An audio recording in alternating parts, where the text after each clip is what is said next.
Hi Kabisyo, it's me, DJ Rocky Terra. Ito po ang programang hindi kahuhusgahan, bagkus ikaw ay pakikinggan. Ang programa sa radyo na nagpo-promote ng we listen and we don't judge culture. At sa pagkakataong ito, meron na tayong top secret sharer. Nasa kabilang linya na po siya. Welcome na natin siya. Magandang hapon.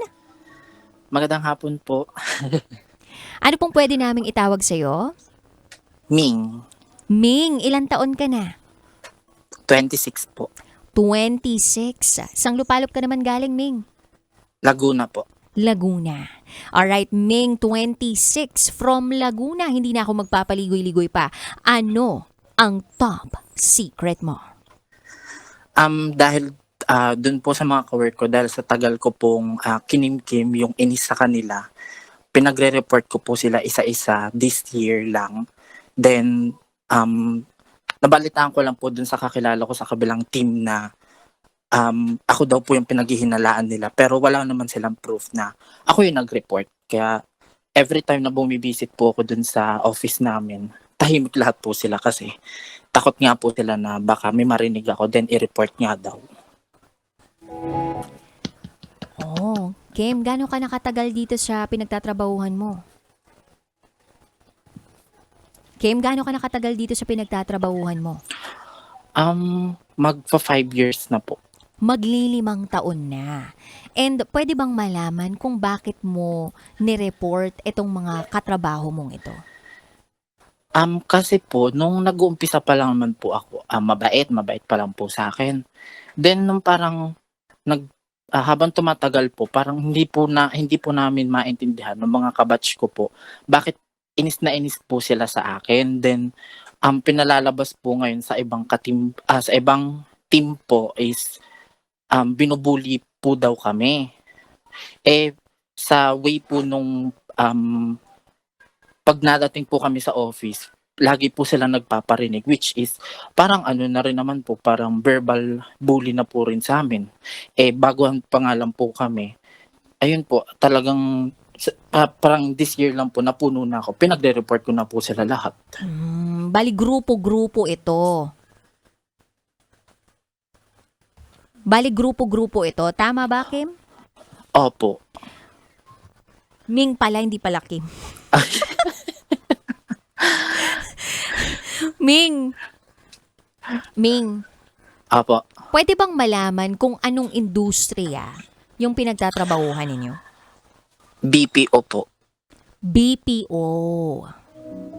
Diyan ba sa ganyang klaseng industriya talagang may mga ganyang klaseng bullying, kumbaga?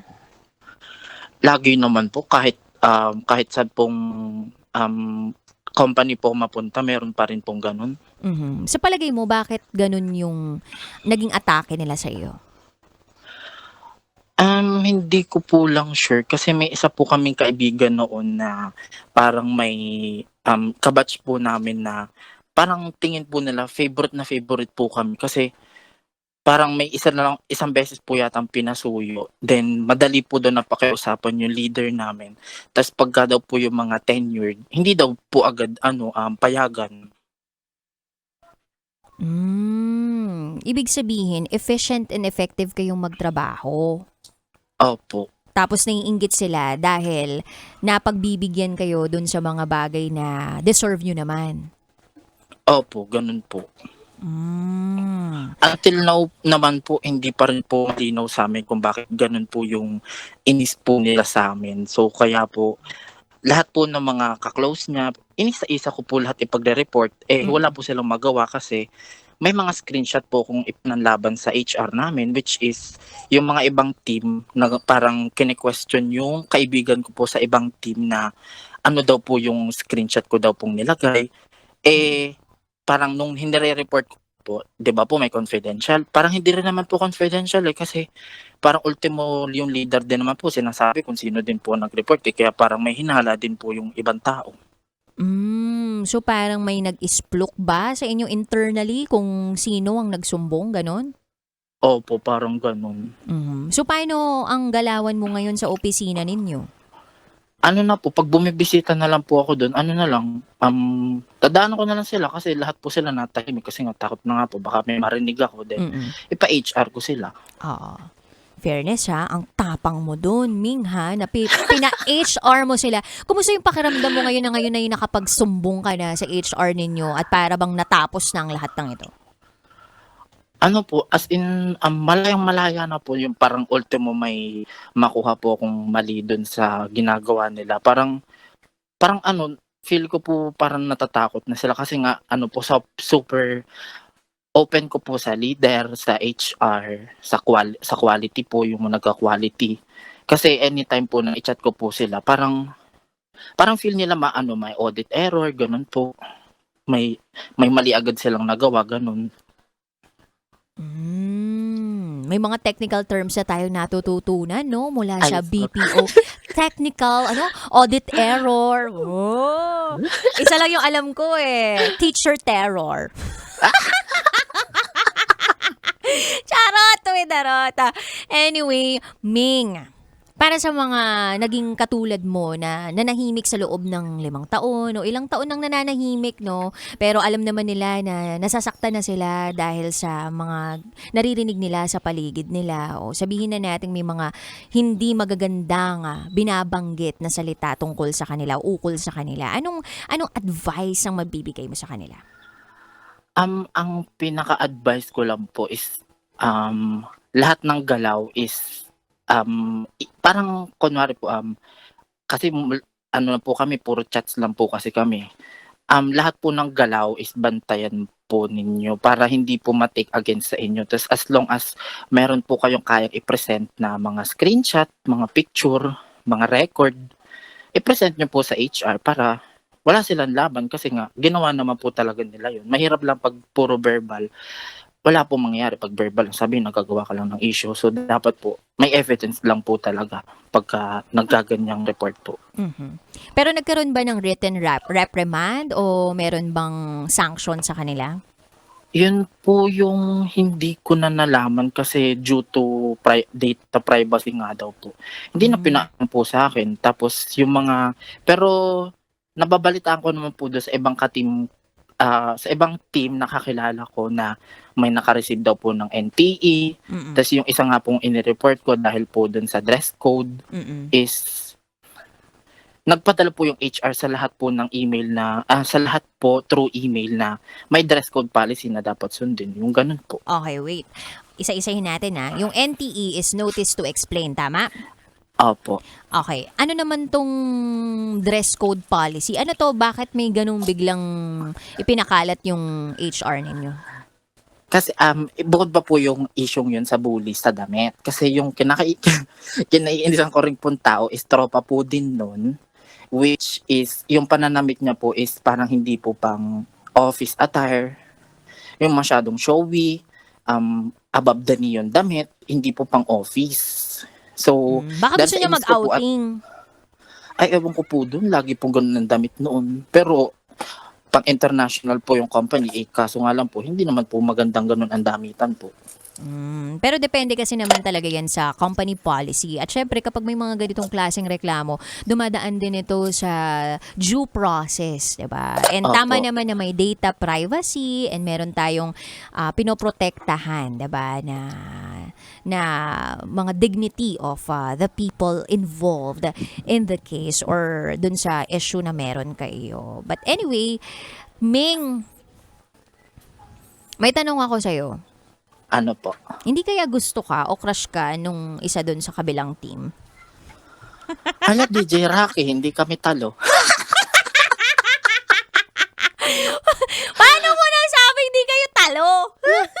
May jowa ko, DJ Rocky, hindi pwede. May jowa ka? May jowa ka? Opo. Ito ba ay, Same po. ano? Same po, lalaki. Masaya ka naman sa feeling niya. Yes po, opo. Palagi mo ba may inggit tong mga taong to na nambubuli sa'yo o wala lang sila magawa sa buhay? Yun nga po, hindi ko po alam kung naiinggit sa akin o wala lang po yata magawa sa buhay. Sabi ko po dun sa mga mga close friend ko po sa work is kung wala din po sila magawa sa buhay at ako po ay wala din magawa sa buhay, edi magkalabanan na lang po sa HR. Ayun, yan ang mga matatapang nagpapa-HR talaga, no? Opo. Ayan, Ming, meron ka pa bang gustong sabihin? Wala naman lang po. Yun lang po, thank you lang po sa pag-accept ng call. Sabi ko, taray ko nga po tumawag. Sabi ko, magto 2 PM na baka di na umabot. Huwag kang mag-alala, mag-alas 3 na. Di ba? Hello? Alas 3 na pala. Nalutang na ako, mag-alas DJ. 3 ka na. Ito naman, Ming. At least makakaabot ka, di ba? Nga po. Anyway, Ming, alam kong work from home ka ngayon. Paano ko nasabi? Kilala niyo ako. Kilala ba kita? Nag-chat ako sa inyo, DJ Rocky. Magka-chat ba tayo? Hindi ko alam. Hindi ano lang, pag-greet lang, mga ganun po. Ay oo. Parang kilala na nga kita. Sa itsura mo pa lang dito sa profile picture mo, sa Viber number Right, mo, parang kilala na nga kita. Ikaw pala yun. Uy, happy birthday Ay, nako. Anyway, maraming salamat, Ming, sa iyong pagtawag. At yan po ang ating top secret sharer ngayong hapong ito. Ming 26 from Laguna. At sana, kabisyo, maging maging mabuti sa ating kapwa, sa mga katrabaho natin, sa mga taong nakapaligid sa atin. Sabi nga do unto others what you want to do unto you. Binilisan ko talaga para hindi nyo maintindihan. Kasi hindi ako sure kung tama yung sasabihin ko Pero may golden rule tayo. Maging mabuti ka sa iba. Kung gusto mo rin maging mabuti sila sa iyo. At kung ano ang itinanim mo, yun din ang iyong aanihin. Oo. Kaya siguro nakaka-experience ka ngayon ng mga hindi magagandang bagay. Bakit? Hindi yan dahil sa problema lang na dumadaan sa'yo, kamalasan sa buhay, kundi baka karma mo yan. Charot! Darot! De, biro lang, pinapatawa lang naman kita, kabisyo. Kidding aside, may mga tao talagang walang magawa sa buhay, kundi tumingin sa buhay ng iba. May mga tao talaga na naiinggit. May mga tao talaga na magsasabi ng mga kung ano-anong masasakit. Pero lagi mong tatandaan, kabisyo, na magkaiba ang reputasyon sa karakter na meron ka. Kasi ang reputasyon, ito lang naman yung nakikita ng iba. Reputation is what others see about you. Hindi nila kilala kung sino ka. But your character proves who you are. Character is who you are. At kung meron ka mang pagyayamanin, kabisyo, ito yung karakter na meron ka. Mabuting tao ka. At kung natatapakan na ang pagkatao mo dahil sa mga sinasabi ng iba, it's time for you to speak up. Alam mo dapat kung kailan ka lalaban sa hindi ka lalaban. So ano pang hinihintay mo, kabisyo? Mag-file na ng report sa HR. Charot with harot. Anyway, kabisyo, maraming salamat sa inyong pagtutok. Nakasama mo ako, ang Basa Princess DJ Rocky Tera. Samahan mo ako ulit bukas, alas 12 ng tanghali hanggang alas 3 ng hapon. Dito sa 90.7 Love Radio. Kailangan pa bang i-memorize yan? Basic. This is Top Secrets. Metro's #1 Love Radio. Basic!